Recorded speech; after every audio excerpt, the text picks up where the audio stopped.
Dugaan pembobolan dan pemalsuan dokumen nasabah oleh oknum di dalam bank kembali terjadi.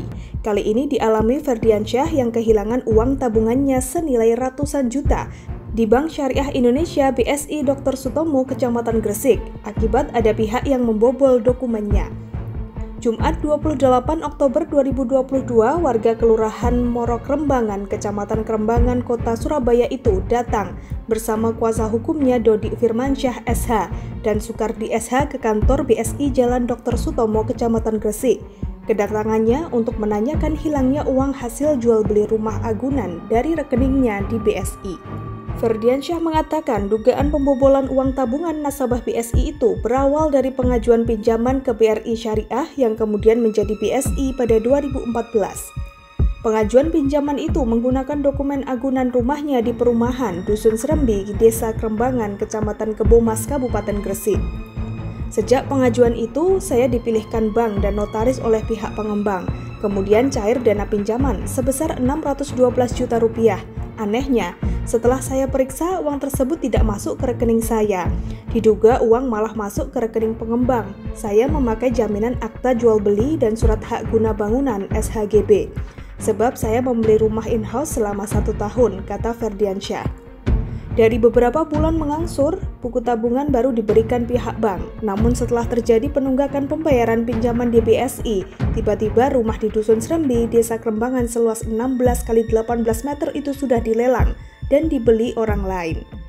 Anehnya, uang sisa lelang itu tidak masuk ke rekening saya pribadi. Sampai sekarang saya tidak menikmati uang tersebut, katanya. Sementara Dodi Firmansyah, dugaan pembobolan dan pemalsuan dokumen nasabah BSI itu akan dilaporkan ke pihak OJK maupun para petugas fungsi anti-fraud yang dibentuk berdasarkan POJK nomor 39-POJK-03-2019 tentang penerapan strategi anti-fraud bagi bank umum dan penegak hukum. Dengan adanya kasus ini, bagaimana sistem kepercayaan nasabah bisa percaya kalau sistem manajemennya Bank BSI seperti ini? Dan kami menduga dengan kejadian ini ada dugaan konspirasi jahat antara pihak Bank BSI dan pihak pengembang. Kami masih menunggu itikat baik dari manajemen BSI untuk menjelaskan dan mengganti rugi akibat dugaan keteledoran manajemen BSI, kata Dodi. Tetapi manajemen BSI Jalan Dr. Sutomo Gresik ternyata enggan menemui Ferdiansyah dan kuasa hukumnya.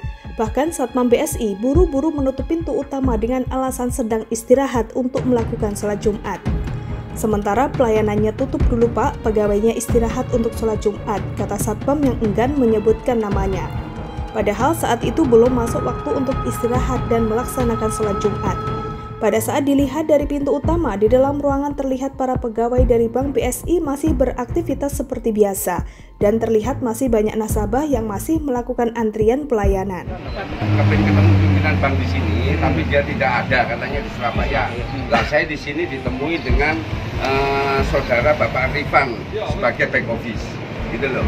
Saya ingin menanyakan tentang rekening saya, ya di buku tabungan ini. Karena ada kejanggalan di buku tabungan ini yang tidak sesuai dengan rekening koran.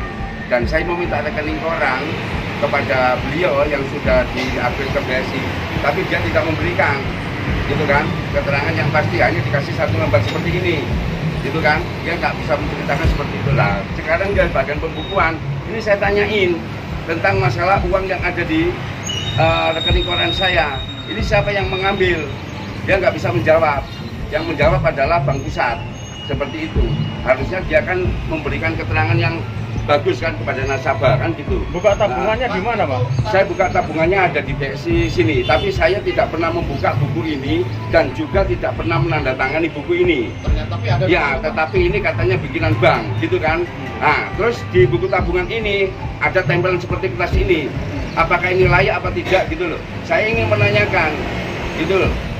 Pria Sakti, JKTV Gresik melaporkan.